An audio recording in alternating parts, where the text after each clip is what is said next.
Chapter 5, Lesson 3, Suicide Prevention. All right, so what do we know about suicide?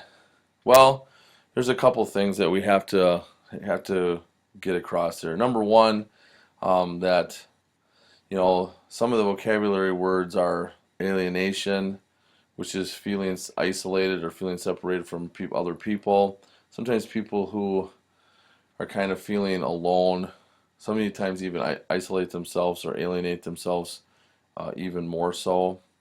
Um, we also know that suicide is the act of intentionally taking one's own life. Uh, Sad thing is, it's the third leading cause of death, between 15 and 19-year-olds. And also, most people who are suicidal, 90% in fact, are suffering from some type of mental disorder, such as depression, substance abuse, or something of that nature. We want to make the statement that suicide is, 100% preventable, and that we want to get people help who are suffering from depression and whatnot. Um, but it's something that we're really concerned about, and that we, are trying to stop from happening. Sometimes when suicides happen, there's also called cluster suicides, where a series of suicides occur right after one another in the same town, and Elk River has had their share of those as well. People start feeling really down about the death of one of their friends or whatnot, and sometimes they see it as an alternative, which we always tell people that suicide is not the answer to any of their problems. But about 5% of all teen suicides come in that cluster suicide form. So what are some strategies that we can prevent? Well, first of all, we got to recognize the warning signs. Things like direct statements about death. Those things like "I wish I wasn't here" or "Nobody cares if I was dead or alive." Um, those are statements that you need to be concerned about from your friends and family members. Indirect statements, especially if they're making them quite a bit, like "I can't take it anymore," or "it doesn't matter." Those kind of things, can be concerning as well. People sometimes focus on songs or poems, or even writing in journals or diaries that deal with death, and that's a warning sign. Indirect or direct threats, saying that you're going to do that. And again, sometimes people will say, well, that person is just trying to seek attention. Well, you're dang right they're trying to seek attention, because they have, you know, they have a problem.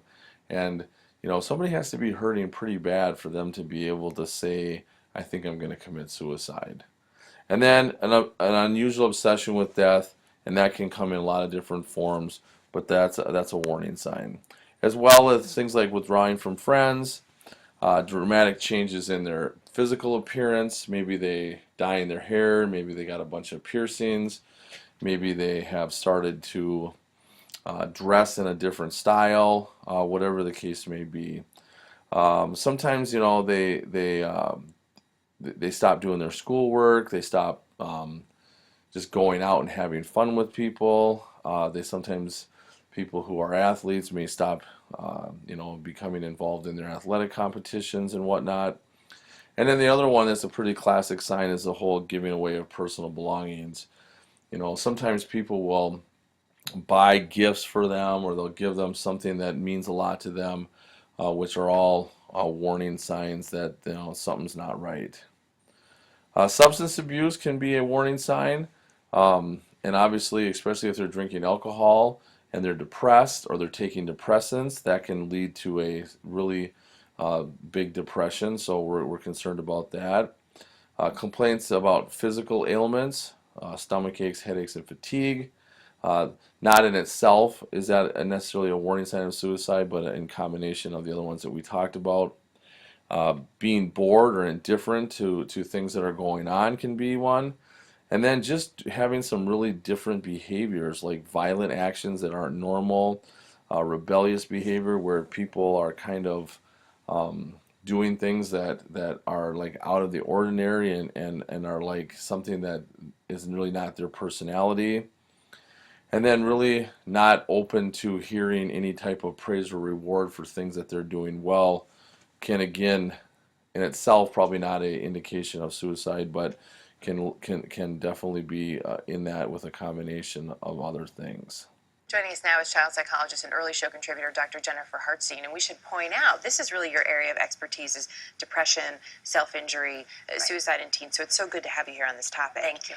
He's an inspiration. Absolutely. Sadly, for a lot of families, it doesn't work out this way. So when you're dealing with such an emotionally challenging time in your child's life, they're a teenager. Right. How do you know that this isn't just they're being a teen, they don't want me around, and that there's severe depression? You have to really look for warning signs. There are some clear warning signs. Teenage depression, adult depression are different. So the teen depression, is more irritability. It's not having interest in things that they used to have interest in before. It's really a shift in the person that you knew more so. So it's to the nth degree. It's not just that typical irritability in teenagers. So you really want to tap in. And if your gut is saying, I'm worried about my kid, ask the question. Go with your gut. Ask the question. What is the question? Are you depressed? Hey, I'm worried about you. I'm noticing that you're not hanging out with your friends or you're in your room a lot. What's going on? Suicide is it the third leading cause of death amongst 15 to 24 preteens and young adults. Mm-hmm. Signs, red flag signs here that suicide could be something that's going through their mind. Right. There are many, but let's highlight 3 that really might happen. So one thing you want to be aware of is if they're making statements about not being around anymore. Are they making statements like, well, when I'm not here, you'll miss me when I'm gone? That's something it's something you want to... I know you say that, and I can't even imagine It takes your breath hearing away, that. so you want to think about that. The other thing, they may start saying goodbye and giving away their prized possessions, giving their mitt to their little brother, saying goodbye to you, saying goodbye to friends. And lastly, any really acute behavior change. So if there's been this low-level depression and irritability, then all of a sudden they're excited and happy. What's going on? Have they made the decision? A lot of suicides in teenagers, though, are impulsive, so we want to be aware. That's certainly what Jordan said. And are there different things that you need to look for if you have a daughter or a son? Girls attempt suicide up to 3 times more than boys. Boys complete suicide up to 3 times more than girls. So the fact is, method is really the key thing. So if you notice that there's depression, you want to be aware of that. Boys choose more violent means. So we have to be careful of what they have access to. And how you approach it. You mentioned that teen depression and adult depression are 2 very different things. So do you grow out of teen depression? Most episodes of depression in teenagers last 6 to 9 months, but some definitely last longer. As Jordan highlighted, he's still dealing with it. So it's not something you grow out of, but you do want to learn how to deal with it more effectively. So you do make better choices. You do learn the coping skills that you need to survive. And how important is it for someone like Jordan, who is sharing right now, going through this healing process, for him to do that? It's so important for him to stay in touch with himself, what he needs, a therapist that can help him when he's really struggling, and work on all those coping skill problems. Just it reinforces the point of how important communication is with your child, no matter how difficult it may be. Absolutely, and how scary it might be. Yeah. Dr. Jennifer Hartstein. Oh. All right, so how can you help if somebody that you know is suffering from it? Well, first of all, again, initiate a conversation with them. Ask them, are they hurting? Can you help them in any way?